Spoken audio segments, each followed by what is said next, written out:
ವಂದಿಸ್ತಾ ಕಲಾಮಾತೆ ವಿದ್ಯಾರ್ಥಿ ದೇವತೆ ಶಾರದಿಗೆ ನಮಿಸ್ತಾ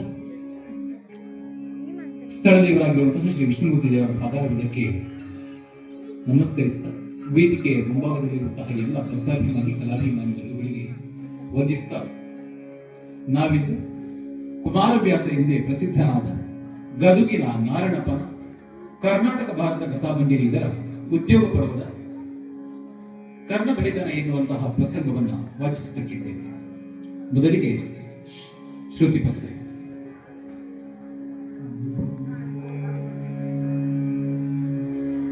ಗಜಮುಖನೇ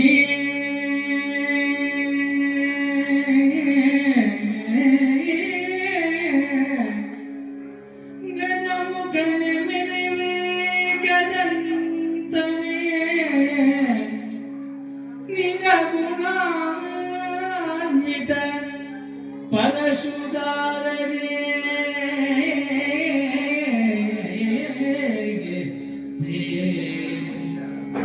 ರಜತಗಿರಿ ಒಡೆಯನ ಕುಮಾರನೇ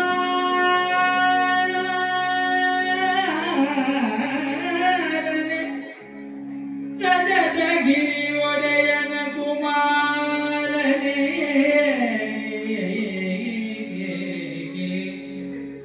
ವಿದ್ಯಾ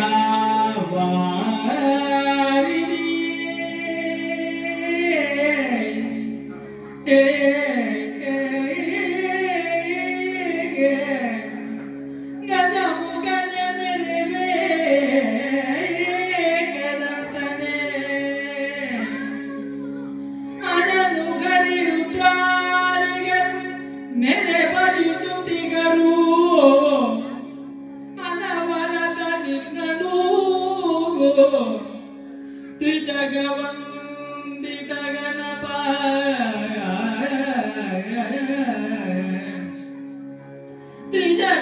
ತ್ರಿಜಗವಂದಿತ ಗಣಪ ಮಾಲ್ಪುದು ಮತಿಗೆ ಮಂಗಲವ ಮಾಲ್ಪುದು ಮತಿಗೆ ಮಂಗಲವ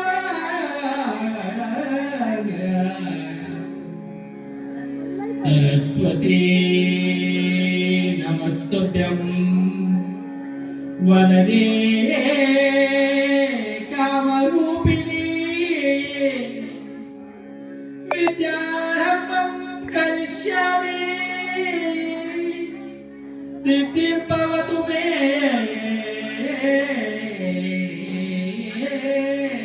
ಸದಾ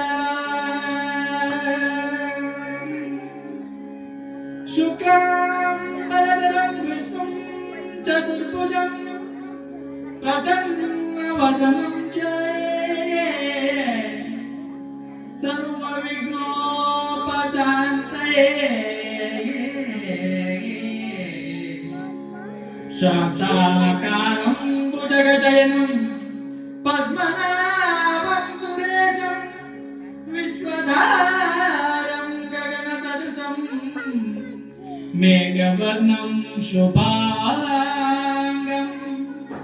ಲಕ್ಷ್ಮೀಕಾಂತಂ ಕಮಲನಯನಂ ಯೋಗಿಹೃದ್ಯಾನಗಮ್ಯಂ ವಂದೇ ವಿಷ್ಣುಂ ಭವಭಯಹರಂ ಸರ್ವಲೋಕೈಕನಾಥಂ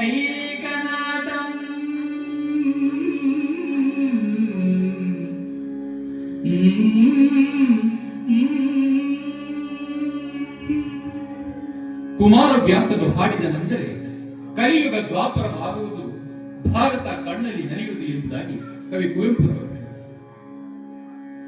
ಕನ್ನಡದ ಮೇರು ಕವಿಗಳಲ್ಲಿ ಒಬ್ಬನಾಗಿರುವಂತಹ ಕುಮಾರವ್ಯಾಸ ಮಹಾಭಾರತದ 18 ಪರ್ವಗಳಲ್ಲಿ 10 ಪರ್ವಗಳನ್ನು ಕನ್ನಡೀಕರಿಸಿದ್ದಾರೆ. ಕಾವ್ಯದುದ್ದಕ್ಕೂ ಕೂಡ ಕೃಷ್ಣ ಚರಿತಾಮೃತವನ್ನು ನಾನು ಹೇಳುತ್ತೇನೆ ಅಂತ. ಕೃಷ್ಣ ಚರಿತ ಅಮೃತ, ಕೃಷ್ಣನ ಚರಿತ್ರೆ ಎನ್ನುವಂತಹ ಅಮೃತವನ್ನು ನಾನು ಹೇಳುತ್ತೇನೆ. ಕವಿ ವೀರನಾರಾಯಣ ನಾನು ಲಿಪಿಕಾರ ಮಾತ್ರ ಎಂಬುದಾಗಿ ತನ್ನ 10 ಪರ್ವಗಳ ಉದ್ದಕ್ಕೂ ಕೂಡ ಶ್ರೀಕೃಷ್ಣ ಪರಮಾತ್ಮನನ್ನ, ತನ್ನ ಇಷ್ಟ ದೈವವಾಗಿರುವಂತಹ ನಾರಾಯಣನನ್ನ ಭಕ್ತಿ ರಸದಲ್ಲಿ ಹೊಗಳ್ತಾ ವರ್ತಮಾನ ವರ್ತಮಾನ ಕಾಲದಲ್ಲಿ ಏನಾಗ್ತಾ ಇದೆ ಅಂತಂದ್ರೆ ಜೈಮಿನಿ ಭಾರತ, ಕುಮಾರವ್ಯಾಸ ಭಾರತ, ಪಂಪ ಭಾರತ ಮೊದಲಾದಂತಹ ಕೃತಿಗಳಲ್ಲದೆ ಹಿಂದೂ ಧರ್ಮದ ಪ್ರಸಿದ್ಧ ಕೃತಿಗಳಾಗಿರುವಂತಹ ರಾಮಾಯಣ, ಮಹಾಭಾರತ ಮೊದಲಾದಂತಹ ಕೃತಿಗಳೇನಾಗ್ತಾ ಇದೆ, ನಮ್ಮ ಪರಂಪರೆಯಿಂದ ಬಿಟ್ಟು ಹೋಗ್ತಾ ಇದೆ. ಮಕ್ಕಳಿಗೆ ಇದರ ಒಂದು ಜ್ಞಾನವೇ ಇಲ್ಲ. ಯಾಕಂದ್ರೆ ಪಠ್ಯ ಪುಸ್ತಕಗಳಲ್ಲೂ ಕೂಡ ಇಂತಹ ಕಾವ್ಯ ಭಾಗಗಳು ಇವತ್ತು ಮರೆಯಾಗ್ತಾ ಇದೆ. ಕಾರಣ ಏನು ಅಂದ್ರೆ ಅದು ರಾಜಕೀಯ ಆಗಿರ್ಬೋದು, ಮತೀಯ ಆದಂತಹ ಕಾರಣಗಳಾಗಿರ್ಬೋದು, ಕೆಲವೊಂದು ತಾತ್ವಿಕ ವಿಚಾರಗಳಾಗಿರ್ಬೋದು. ಇದರಿಂದಾಗಿ ಏನಾಗ್ತಾ ಇದೆ ಅಂದ್ರೆ ಇಂದಿನ ಪೀಳಿಗೆಯ ಮಕ್ಕಳಿಗೆ ರಾಮಾಯಣ ಮಹಾಭಾರತದ ಕಥೆಗಳು, ಅಲ್ಲಿರುವಂತಹ ಮೌಲ್ಯಯುತವಾಗಿರುವಂತಹ ಸನ್ನಿವೇಶಗಳು, ಆ ಪಾತ್ರಗಳು ಇವೆಲ್ಲವೂ ಕೂಡ ಇಂದಿನ ತಲೆಮಾರಿನಿಂದ ದೂರವಾಗ್ತಾ ಹೋಗ್ತಾ ಇದೆ. ನಮಗೆಲ್ಲ ತಿಳಿದ ಹಾಗೆ ನಮ್ಮ ಪೂರ್ವಜರು ರಾಮಾಯಣ ಮಾಸಾಚರಣೆಯ ಸಂದರ್ಭದಲ್ಲಿ ಪ್ರತಿನಿತ್ಯವೂ ಕೂಡ ಮನೆಯಲ್ಲಿ ರಾಮಾಯಣವನ್ನು ಪಾರಾಯಣ ಮಾಡ್ತಾ ಇದ್ದಾರೆ. ಇವತ್ತೇನಾಗಿದೆ, ಕೆಲವು ಕಡೆಗಳಲ್ಲಿ ಮಾತ್ರ ಕೇಳ್ತಾ ಇದೆ. ಕಾರಣ ಈಗಿನ ತಲೆಮಾರಿಗೆ ಈ ರಾಮಾಯಣ ಮಹಾಭಾರತ ಕಥೆಗಳು ಗೊತ್ತಿಲ್ಲ. ಮುಂದಿನ ತಲೆಮಾರಿಗೆ ಇದನ್ನು ರವಾನಿಸುವುದು ಹೇಗೆ? ಆದ್ರೆ ಒಂದು ಮೆಚ್ಚಲೇಬೇಕಾದಂತಹ ಒಂದು ವಿಚಾರ ಏನಪ್ಪಾ ಅಂತಂದ್ರೆ, ವರ್ತಮಾನ ಕಾಲದಲ್ಲಿ ಭಗವದ್ಗೀತೆ ಪಾರಾಯಣವು ಅದರಲ್ಲಿ ಎಲ್ಲಾ ಕಾರ್ಯಕ್ರಮಗಳಲ್ಲೂ ಕೂಡ ನಡೀತಾ ಇದೆ ಅನ್ನುವಂಥದ್ದು ನಮ್ಮೊಂದು ವಿಷಯ.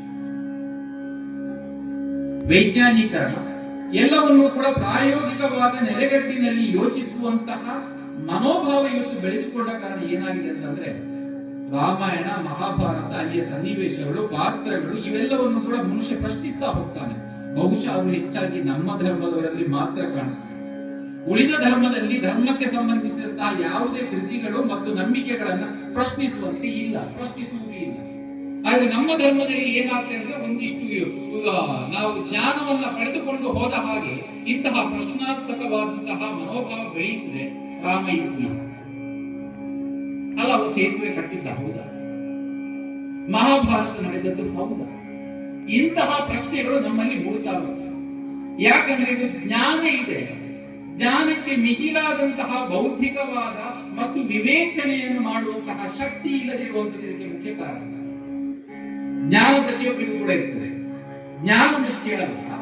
ಆ ಜ್ಞಾನವನ್ನು ಎಲ್ಲಿ, ಯಾವಾಗ, ಹೇಗೆ ಉಪಯೋಗಿಸಿಕೊಳ್ಳಬೇಕು ಅನ್ನುವಂಥದ್ದು ಬಹುಮುಖ್ಯ. ಇದನ್ನು ವಿವೇಚನೆ ಅಂತ ಹೇಳ್ತಾರೆ. ಬುದ್ಧಿಮತ್ತೆ ಎನ್ನುವಂಥದ್ದು ಚೆನ್ನಾಗಿದ್ರೆ ಖಂಡಿತವಾಗಿ ಇಂತಹ ಪ್ರಶ್ನೆಗಳನ್ನು ಮಾಡಲಿಕ್ಕೆ ಹೋಗುವುದಿಲ್ಲ. ನೋಡಿ, ಮಹಾಭಾರತದ ಕಥೆ ನಡೆದಿದ್ದು ಇಲ್ಲೋ ಗೊತ್ತಿಲ್ಲ. ಆದ್ರೆ ಅಲ್ಲಿ ಬರುವಂತಹ ಪ್ರತಿಯೊಂದು ಸನ್ನಿವೇಶಗಳು, ಪಾತ್ರಗಳು ಇವತ್ತು ನಮ್ಮ ನಿಮ್ಮ ನಡುವೆ ಇದೆ. ನಮ್ಮೊಳಗೊಬ್ಬ ಕರ್ಣನಿದ್ದಾನೆ, ನಮ್ಮೊಳಗೊಬ್ಬ ಕೃಷ್ಣನಿದ್ದಾನೆ, ನಮ್ಮೊಳಗೊಬ್ಬ ದುರ್ಯೋಧನನಿದ್ದಾನೆ, ನಮ್ಮೊಳಗೊಬ್ಬ ಅರ್ಜುನ, ಭೀಮ ಮೊದಲಾದಂತಹ ಪಾತ್ರಗಳು ಬರ್ತಾ ಇವೆ. ಆ ಕಾರಣಕ್ಕಾಗಿಯೇ ಮಹಾಭಾರತ ಅನ್ನುವಂಥದ್ದು ಒಂದು ಸಾರ್ವಕಾಲಿಕವಾದ ಸತ್ಯ. ಯಾಕೆ ಮಹಾಭಾರತದ ಪಾತ್ರಗಳು ಇಂದಿಗೂ ಸತ್ಯವಾಗ್ತದೆ, ಮುಂದಿಗೂ ಸತ್ಯವಾಗ್ತದೆ ಅಂತಂದ್ರೆ, ಮನುಷ್ಯಾವಸ್ಥೆಯಲ್ಲಿ ಜನಿಸಿದ ಮೇಲೆ ಪ್ರತಿಯೊಬ್ಬನಲ್ಲೂ ಕೂಡ ಈ ದುರ್ಯೋಧನಂತಹ ಬುದ್ಧಿ, ಅದೇ ಕರ್ಣನಂತಹ ಬುದ್ಧಿ, ಅದೇ ಇನ್ನಿತರ ಶಕುನಿಯಂತಹ ಬುದ್ಧಿ, ಇಂತಹ ಮನೋಭಾವಗಳು ಪ್ರತಿಯೊಬ್ಬರೊಳಗೂ ಇದೆ. ಆದ್ರೆ ಇಂತಹ ಒಂದು ರಾಮಾಯಣ ಮಹಾಭಾರತ ಕಥೆಗಳನ್ನು ಓದಿದ್ರೆ ಏನಾಗ್ತದೆ, ಆ ಎಲ್ಲ ಒಂದು ಕಾಮ, ಕ್ರೋಧ,